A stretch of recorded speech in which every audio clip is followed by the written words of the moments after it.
يا مساء أو صباح الفل عليكم.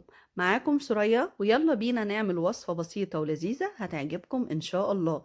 هنعمل مع بعض النهاردة السينابون رولز أو الشريك، الاتنين بنفس المقادير وبنفس الطريقة بالظبط، بس الفرق في الحشوات. في ناس كتيرة ما بتحبش السينابون رولز عشان ما بتحبش القرفة، فأنا هحشيه لكم النهاردة بحشوات مختلفة عشان نرضي جميع الأطراف. طعمه حلو جدا وهش جدا، والوصفة هتعجبكم وناجحة جدا إن شاء الله. السينابون رولز بيبقى حلو جدا ما تاكليه مع الشاي باللبن الصبح او بالليل، او تاخديه مع فنجان القهوة مع النسكافيه. هش ولذيذ وطعمه هيعجبك جدا ان شاء الله. يلا نشوف عملناه ازاي. اول حاجة محتاجة 3 بيضات بدرجة حرارة الغرفة، هحط عليهم نص معلقة فانيلا وكوباية مية دافية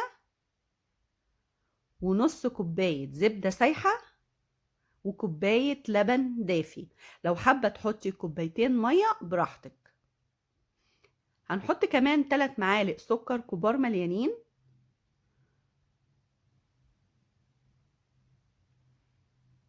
و3 معالق لبن بودرة و3 معالق كريم شانتيه، ودول اختياري. حابة تحطي حاجة واحدة براحتك، حابة تحطي الاتنين زيي برضو براحتك. هما بيدوا طعم غناوة كده للعجينة وبيبقى طعمها حلو وهشة جدا.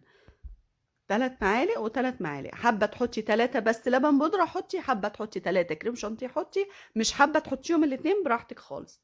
هنقلب بقى المكونات دي مع بعض كويس جدا لحد ما السكر يسيح تماما ويختفي تماما. هكون من المقادير دي جاهزة لكيلو دقيق، يعني كل المقادير دي جاهزة لكيلو دقيق. ممكن نحتاج منهم معلقتين على حسب نوع الدقيق اللي عندك، ممكن تحتاجي معلقتين كمان وممكن لأ على حسب نوع الدقيق. كده انا خلت عليهم كيلو دقيق، ولازم تنخليه علشان لو في تكتلات او في حاجات يعني مش حلوة لازم نشيلها. بعد كده حطيت عليه معلقة كبيرة بيكنج باودر ومعلقة كبيرة خميرة، وهنعجن بقى مع بعض لحد لما العجينة تبقى ناعمة جدا وطرية معايا. هو هنحتاج في العجن تقريبا 10 دقايق. لازم العجينة تكون ملزقة في ايدي قوي كده، ومع ذلك نضيفة ايدي مش ما فيهاش عجين، يعني ايدي نطفت من العجين، والرخامة اللي بعجن عليها نضيفة ما فيهاش عجين ملزق، ومع ذلك العجينة فيها تلزيقة بسيطة.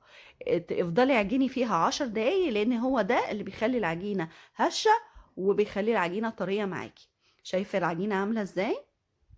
ملزقة جدا، بس في نفس الوقت منضفة ايدي ومنضفة الطبق اللي انا كنت عاجنة فيه، والرخامة كمان عمال اعجن فيها والرخامة نضيفة. هنحطها بقى في الطبق او البولة بتاعتنا علشان العجينة تخمر. هنا في الجو ابتدى يسقع فهي مش هتخمر في سهولة. يعني هي في الصيف كانت بتحتاج تقريبا نص ساعة، ساعة الا ربع. دلوقتي هتحتاج ساعة، ساعة ونص عقبال ما تخمر. غطيها كويس وحطيها لو في مكان دافي علشان تساعدها على العجن. انا بقى هحشيها النهاردة بعين جمل وسكر وقرفة وسكر. طيب انتي ما عندكيش عين جمل، ممكن زبيب وسكر، او ممكن سوداني برضو مع تضربيه او تطحنيه كويس جدا وتحطيه مع السكر. الحشوة دي اختياري، عايزة زبيب، عايزة اي نوع مكسرات غير العين الجمل، عايزة سوداني، عايزة سكر، بس انت حرة. كل اللي موجود عندك او كل اللي موجود عندك في البيت اعمليه وكله هيبقى حلو وكله هيبقى متاح. انا بحب انعم عين الجمل بالنشابة. لو بتحبي نعميها بالهاند بلندر براحتك خالص، اللي انت عايزه تعمليه اعمليه، بس انا بحب الطريقه دي في تنعيم المكسرات. يلا بقى نعمل الصوص اللي هنحطه على السينابون. 6 مكعبات او مثلثات جبنه كريمي او اي نوع جبنه انت بتحبيه بس يكون ما فيهاش ملح. هنحتاج فنجان سكر بودره ومعلقه كبيره قشطه. لو مش عايزه القشطه ممكن نستبدلها بالزبده، بس انا ما بحبش طعم الزبده في الوصفه دي، فانا استبدلتها بمعلقه كبيره من القشطه. هضربه بس هيبقى سمكه تقيل شويه، هخفه بربع فنجان لبن.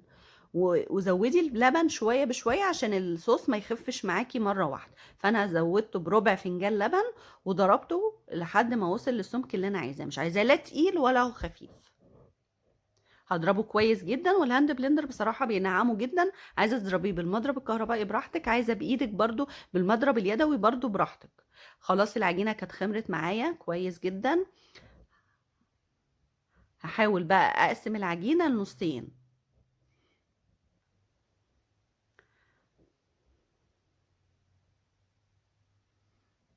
هفردها بقى على الرخامة واحاول اعملها على شكل بيضاوي علشان لما اجي افردها بالنشابة توصل تبقى معايا على شكل مستطيل. هفرد فيها وعايزاها تبقى ارفع حاجة، مش عايزاها تبقى تخينة خالص، على قد ما اقدر يبقى سمكها تقريبا نص سنتي. هفرد على قد ما اقدر، ومش لازم تبقى مظبوطة او منظمة جدا على الشكل المستطيل، يعني كده كده لما هتتلف الرولز مش هيبان منها حاجة. المهم ان هي تبقى كلها سمك واحد ومظبوطة معايا نفس السمك، مفيش حتة تخينة وحتة رفيعة. دي زبدة بدرجة حرارة الغرفة، هحاول بقى ادهنها كويس، وهغطي العجينة كلها بالزبدة ومش هسيب ولا حتة مفيهاش زبدة. هفردها كويس على العجينة، وبتساعدني كمان لما بحط عليها الحشوات ان هي ما بتقعش.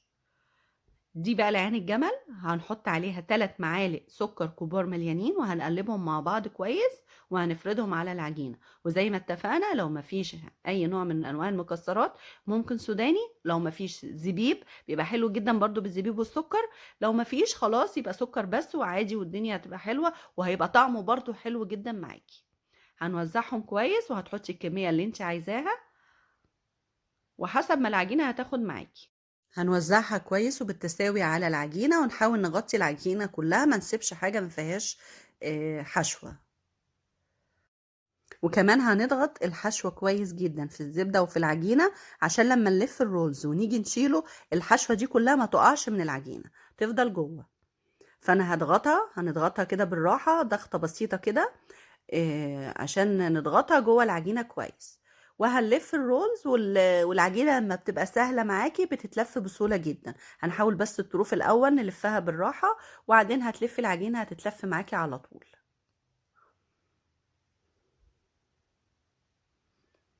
هنظبط بقى الرولز، لو في حتة تخينة وحتة رفيعة هنحاول نسويه ونخليه مع بعض بالتساوي. هنسويه بإيدينا، وهي العجينة بتبقى سهلة هتتسوى معاكي بسهولة يعني. سوينا العجينة هنقطعها، وهنحاول برضو نقطعها حتت متساوية. حاولي بقدر الإمكان تظبطيها إن هي كلها تكون سمك واحد، وما تقلقيش العجينة بتكون سهلة جدا وبتتشكل معاكي بكل سهولة. هنقطعها بقى بسكينة حامية، وهنحاول برضو نقطعهم حتت متساوية. الصينية اللي هنحطها فيها هتكون الصينية اللي هتخشي بيها الفرن على طول. هندهنها بسمنة أو بزبدة، لو عندك ورق زبدة حطيها فيها، كله ماشي يعني كله هينفع. هنرصها فيها بعد ما نقطعها، ونحاول ان احنا نظبطهم جنب بعض. ولو حابه بقى يبقوا ملزقين في بعض، حاولي ما تسيبيش ما بينهم مسافات كبيره. عايزاهم كل واحده لوحدها، بعديهم عن بعض شويه. هنحاول نظبطها، وشوفوا مهما شلتها مفيش اي حاجه من الحشوه وقعت منها، عشان انا ضغطتها كويس في العجينه. هنحاول نعدلها ونظبطها واحده واحده كده. دي بقى العجينة التانية برضو هنفردها بنفس الطريقة. هحاول اخليها بشكل بيضاوي، وهفردها وهحاول افردها بقدر الامكان تكون سمك واحد وعلى شكل مستطيل. دي بقى هنحشيها بالقرفة والسكر، فدولت معلقتين قرفة كبار، وهحط عليهم معلقتين سكر كبار، وهقلبهم مع بعض كويس. الزبدة كانت ماسكة معايا مسحتش قوي، فانا حطيتها 15 ثانية في الميكرويف عشان تكون سهلة الفرد معايا. برضو هدهن العجينة كويس جدا بالزبدة. هنزل بقى بالقرفة والسكر، وبرضو هحط الكمية اللي انت عايزاها. انا بحبها بصراحة كتير، فانا هزود اللي هحط المعلقتين القرفة على المعلقتين السكر. هضغطها برضو كويس جدا بايديا علشان اضمن ان هي لما الف الرولز ما تقعش الحشوة مني.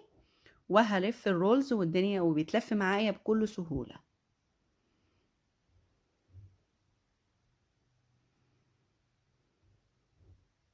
هلفه كله، احاول كله مع بعضه. بس العجينة سهلة جدا وبسيطة.